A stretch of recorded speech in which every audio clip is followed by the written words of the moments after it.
علی گڑھ والوں میں ایک خوبی یا خصوصیت کیا ہے کہ وہ رشتے جوڑنے میں ماہر ہیں۔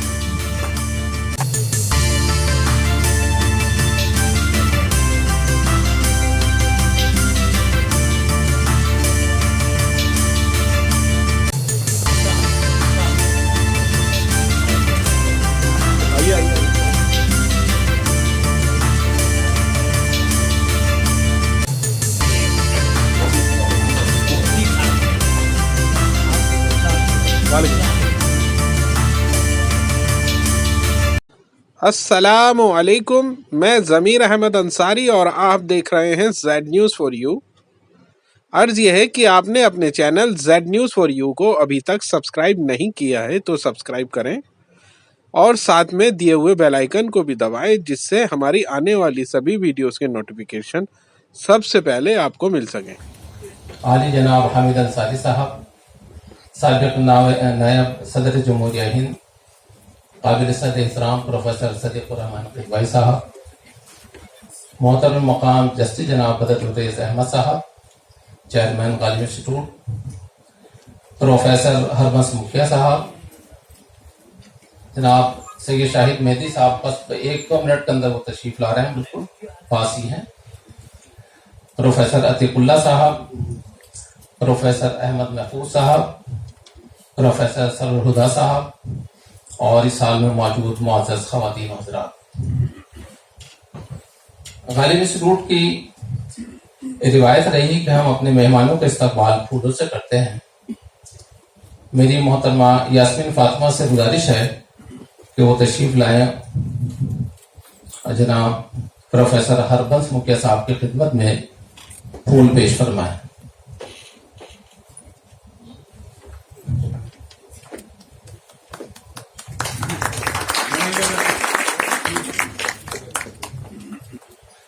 ڈاکٹر محضر رضا صاحب سے درخواست ہے کہ وہ پروفیسر صدیق الرحمان قدوائی صاحب کی خدمت میں بوکے پیش کریں۔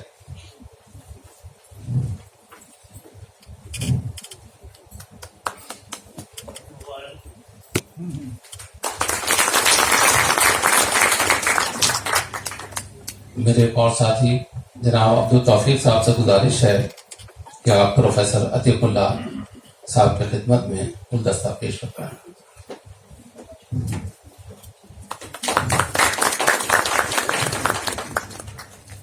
جناب ریاض الدین احمد صاحب سے درخواست ہے کہ وہ پروفیسر احمد محفوظ صاحب کی خدمت میں پھول پیش فرمائیں۔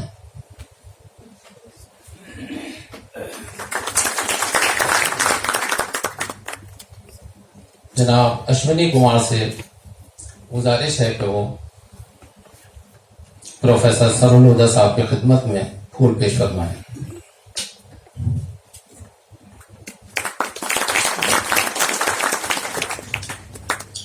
میں آپ سب کی جانب سے عزت مآب جناب حامد انصاری صاحب اور جسٹس جناب بدر الریز احمد صاحب کی خدمت میں گلدستہ پیش کرنے کی اجازت چاہتا ہوں۔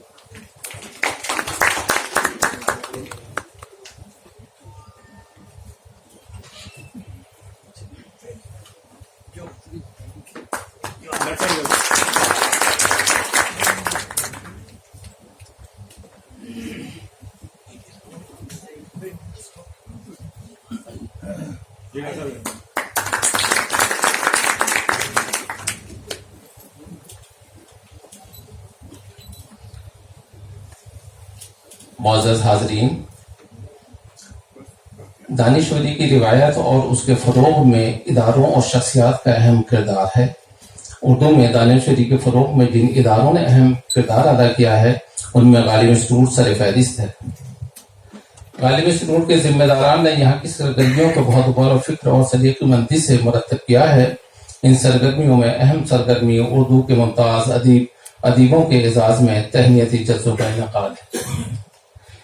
یہ اجلاس انہی شخصیات کے لیے منعقد ہوتے ہیں جنہوں نے ہماری تربیت کی ہے اور ان کے افکار و خیالات سے ہم نے لکھنا، پڑھنا اور سوچنا سیکھا ہے۔ لہذا استقبالیہ نہ تو صرف تعارف کا ذریعہ ہے اور نہ ہی اس کی حیثیت ادبی انعام جیسی ہے، بلکہ اس میں شکر گزاری کا جذبہ سب سے نمایاں ہے۔ پروفیسر سید کرم قدوائی صاحب نے اپنی عمر کا بڑا حصہ تدریس میں گزارا ہے. آپ کے شاگرد آج ہندوستان کی بہترین دانشگاہوں میں پروفیسر اسد شعبہ حیثیت سے خدمات انجام دے رہے ہیں، جن میں 2 شاگرد تو یہاں پر تشریف فرما ہیں، پروفیسر احمد محفوظ صاحب اور پروفیسر سر الہدا صاحب، اور جو باقی جن کے نام رہ گئے سر وہ بھی اس میں اپنا آپ کو شامل سمجھے. آپ کی تحریروں نے ادب کے مطالعے کا مختلف زاویہ قائم کیا ہے. اردو کی اہم تحریک اور رجحانات قدوائی صاحب کے سامنے ابھرے اور ان کا قدوائی صاحب نے اپنی شرطوں پر استقبال بھی کیا. آپ کی کتاب ہندوستان میں فکری اور تہذیبی اصلاح کا آغاز اور ماسٹر رام چندر کی تلاش و تحقیق کا بہترین نمونہ ہے. اس ایک کتاب کی تصنیف نے قدوائی صاحب کی تحقیق اور تنقیدی مزاج کو اساس فراہم کی، جو ان کی تحریر اور انداز فکر کی شناخت بن گئی ہے. قدوائی صاحب جتنے بڑے ادیب ہیں اس سے بڑے انسان ہیں. اس ادارے کے سیکریٹری رہتے ہوئے انہوں نے نہ اپنی کتابوں پر مذاکرے کروائے اور نہ اپنے لیے استقبالیہ کو پسند کیا. ہم سب کی دیرینہ خواہش تھی کہ ان کے اعزاز میں اس تقریب کا انعقاد ہو، لیکن ہمیشہ انہوں نے یہ کہہ کر ٹال دیا کہ مجھے ابھی چھوڑ دیجیے، آئندہ کبھی. یہ سلسلہ اتنا لمبا چلا کہ غالباً ان کے پاس بھی انکار کی اب کوئی گنجائش نہیں تھی اور ہمارا اصرار بھی پہلے سے زیادہ پرقوت ہو گیا تھا. اس ادارے کے تمام ٹرسٹیز، اراکین اور میں ذاتی طور پر بہت خوش ہوں کہ آج ہم اپنے مربی اور سرپرست کی خدمت میں تہنیتی جلسہ پیش کر رہے ہیں. اس جلسے کی صدارت بھی کسی ایسی شخصیت کو کرنی تھی جس نے ایک متحرک اور بااصول زندگی گزاری ہو. عزت مآب جناب حامد انصاری صاحب اس استقبالیہ جلسے کی صدارت فرما رہے ہیں. یہ ہماری ہمت افزائی اور حوصلہ بندی کا سبب ہے. میں اپنے اور ادارے کی جانب سے آپ کا استقبال کرتا ہوں اور شکر گزار ہوں کہ آپ نے اپنا قیمتی وقت دیا. قائمس گروپ کے چیئرمین جسٹس جناب بدرالدین احمد صاحب اپنی تمام تاریخ مصروفیات کو چھوڑ کے اس جلسے میں تشریف لائے ہیں. آپ کی موجودگی سے اس جلسے کے وقار میں اضافہ ہوا ہے اور ہماری حوصلہ افزائی ہوئی ہے. اس ادارے کو جن شخصیات کی سرپرستی پر ناز ہے ان میں جسٹس جناب بدرالدین احمد صاحب اور پروفیسر قدوائی صاحب ہیں. پروفیسر ہربنس مکھیا صاحب، پروفیسر عتیق اللہ صاحب، پروفیسر احمد محفوظ صاحب، پروفیسر سر الہدا صاحب کا میں صمیم قلب سے استقبال کرتا ہوں اور شکر گزار ہوں کہ آج کے اس جلسے میں آپ نے شرکت منظور فرمائی اور آج ہم آپ کے خیالات سے مستفیض ہوں گے. ساتھ ہی میں تمام حاضرین کا استقبال کرتا ہوں.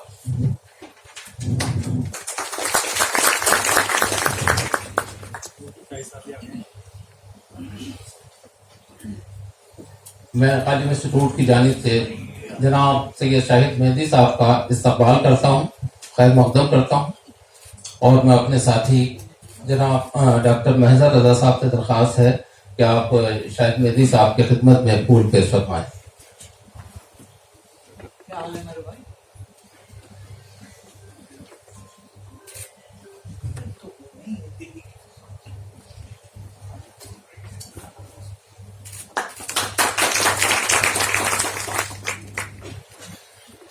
سب سے پہلے میں جناب پروفیسر ہربنس مکھیا صاحب سے گزارش کرتا ہوں کہ آپ اپنے خیالات کا اظہار فرمائیں. پروفیسر ہربنس مکھیا صاحب.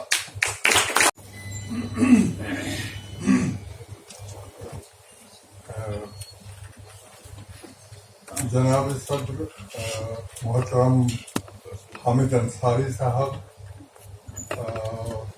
جناب جسٹس بدر احمد صاحب، میرے دوست اور حبیب شاہد مہدی صاحب، میرے قدیم دوست صدیق الرحمان، مجھے خیال تھا کہ مجھے سب سے آخر میں دعوت دی جائے گی یہاں پر بولنے کی. بہرحال آپ سب حضرات کا رشتہ صدیق الرحمان کے ساتھ ادب اور فضل کا رشتہ ہے، ادبی رشتہ ہے. میرے رشتے کی نوعیت بالکل الگ ہے. میں اردو سے تھوڑا بہت واقف ہوں، لیکن اردو دان میں نہیں کہہ سکتا اپنے آپ کو.